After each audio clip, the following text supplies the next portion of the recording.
لا الہ الا اللہ لا الہ الا اللہ توحید-سنت.com لا الہ الا اس ویب سائٹ پر ملاحظہ فرمائیے ممتاز علماء کرام کی تقاریر، درس قرآن و حدیث، اسلامی کتب کا وسیع ذخیرہ، فرقے باطلہ سے مناظرے اور بہت کچھ۔ الا اللہ لا الہ الا اللہ۔ السلام علیکم ورحمۃ اللہ وبرکاتہ۔ الحمد للہ نحمده ونستعینه ونستغفره ونؤمن به ونتوکل علیہ ونعوذ باللہ من شرور انفسنا ومن سیئات اعمالنا من يهده الله فلا مضل له ومن يضلله فلا هادي له ونشهد أن لا إله إلا الله وحده لا شريك له ونشهد أن سيدنا ومولانا محمدا عبده ورسوله أما بعد فقد قال الله تبارك وتعالى في الكلام المجيد والفرقان الحميد أعوذ بالله من الشيطان الرجيم بسم الله الرحمن الرحيم فبما رحمة من الله لنت لهم ولو كنت فظا غليظ القلب لانفضوا من حولك فاعف عنهم واستغفر لهم وشاورهم في الأمر فإذا عزمت فتوكل على الله إن الله يحب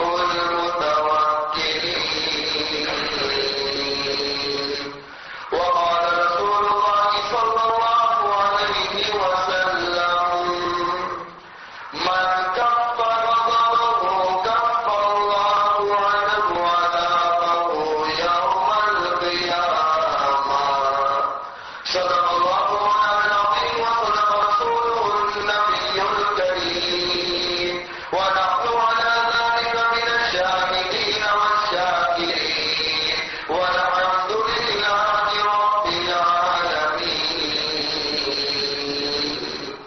ایک مرتبہ درود شریف پڑھ لیجیے۔ اللهم صل على محمد النبي الأمي وعلى آله وصحبه وسلم۔ بزرگان محترم، امت کے نوجوانوں، عزیز دوستوں اور نصیبت کے واسطے سے سننے والی میری پیاری مائیں، محترمہ بہنیں اور پیاری بچیاں، قرآن کریم کی ایک آیت کی ابھی آپ کے سامنے میں نے تلاوت کی۔ اللہ تبارک و تعالیٰ اس آیت کریمہ میں سرکار دو عالم جناب نبی کریم صلی اللہ علیہ وسلم کے اخلاق کو بیان کر رہے ہیں، اور اللہ کے نبی کریم صلی اللہ علیہ وسلم کی اس کوالٹی کو بیان کیا گیا جس کو پروردگار عالم نے فرمایا فَبِمَا رَحْمَةٍ مِّنَ اللَّهِ لِنتَ لَهُمْ۔ اے میرے نبی، اللہ کی رحمت تمہارے اوپر ہے اور اس رحمت کی برکت کی وجہ سے آپ کے مزاج میں نرمی ہے، آپ کا مزاج بہت ہی نرم ہے، آپ رحم و کرم کرنے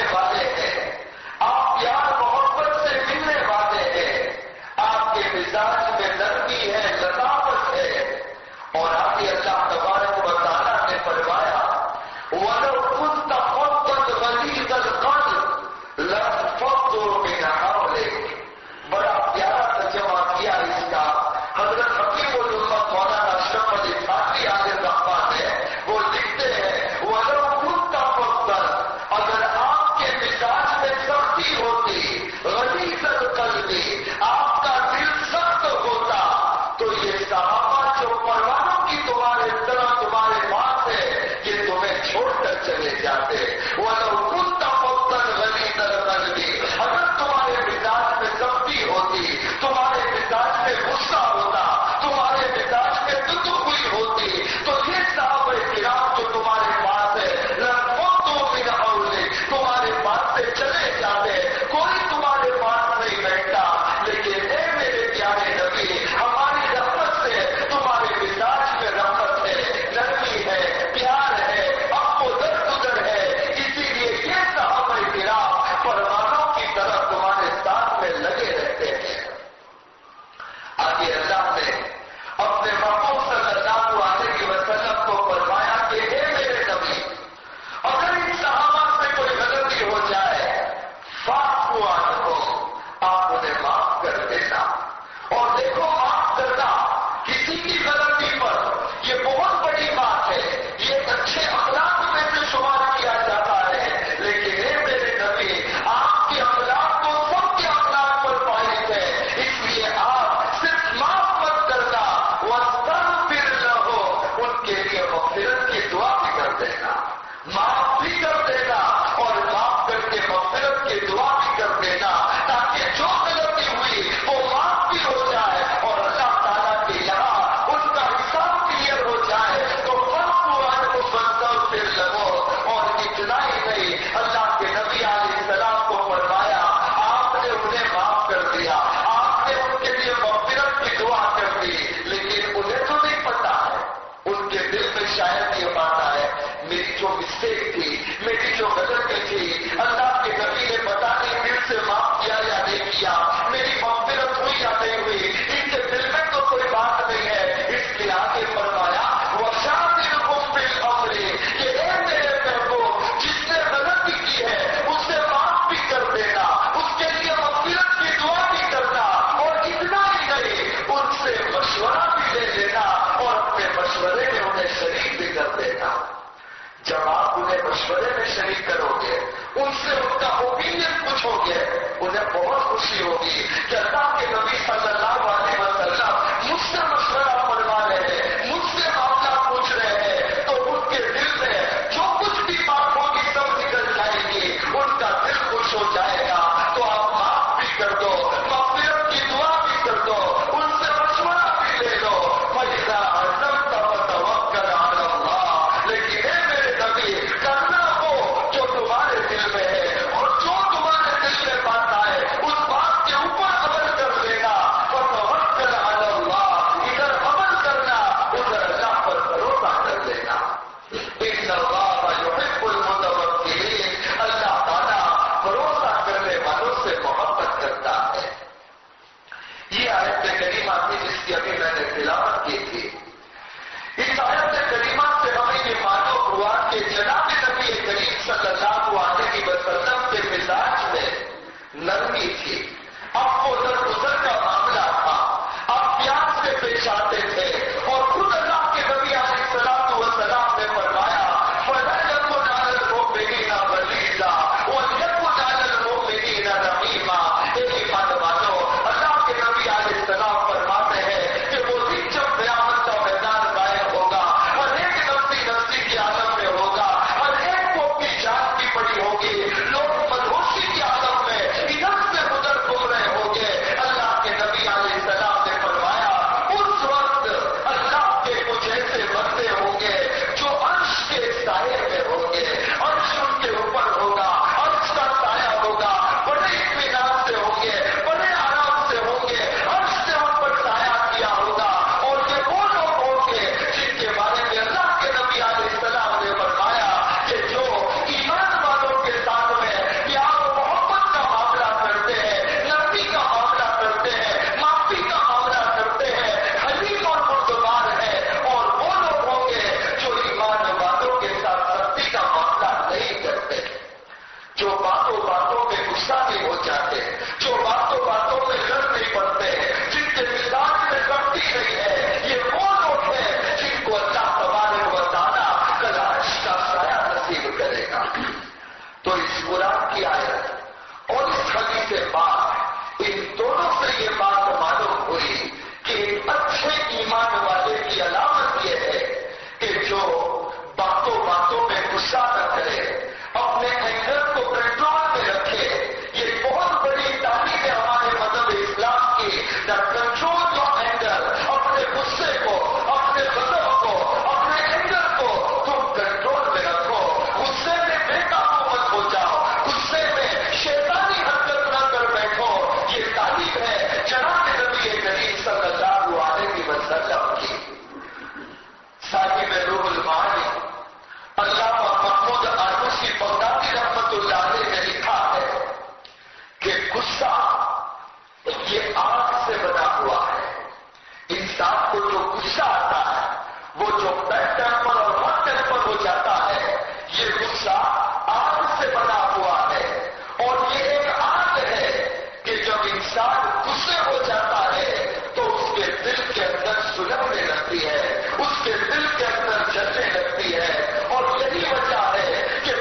آ کر یہ کہا کہ بھائی ذرا میرے پاس فائر ہو، آگ ہو تو مجھے دے دے، مجھے ضرورت ہے۔ دوسرے دوست نے اس سے کہا کہ بھائی میرے پاس آگ نہیں ہے، جا۔ اس نے پھر اس سے کہا ارے ایسا مت کر یار، اپنا دوست ہے تو تھوڑی سی آگ دے دے، تھوڑے سے فائر کی ضرورت ہے۔ اس نے جواب میں کہا ارے منع کیا، میرے پاس آگ نہیں ہے، میرے پاس فائر نہیں ہے، میں کیسے تجھے فائر دوں؟ اس دوست نے کہا یار مجھے تو اسموک نظر آ رہا ہے، مجھے تو اسموک نظر آ رہا ہے، اور تو کہتا ہے کہ میرے پاس آگ نہیں ہے۔ اس نے کہا پاگل ہو گیا، تجھے صاف کہتا ہوں تو میری بات پر یقین کیوں نہیں کرتا ہے؟ میں اچھی طرح تجھے سمجھاتا ہوں، میرے پاس آگ نہیں ہے اور تجھے اسموک دکھائی دیتا ہے۔ یہ اور غصے ہو گیا۔ اس کے فرینڈ نے کہا ارے یار مجھے تو چھوٹی چھوٹی چیزیں بھی نہیں دکھائی دے رہی ہے، اسپارک دکھائی دے رہی ہے آگ کی، اور تو منع کر رہا ہے۔ اس نے کہا عجیب قسم کا انسان ہے، منع کرتا ہوں کہ میرے پاس آگ نہیں ہے، میری بات کو مانتا نہیں، بھروسہ نہیں کرتا، تجھے کبھی اسموک دکھتا ہے، کبھی تجھے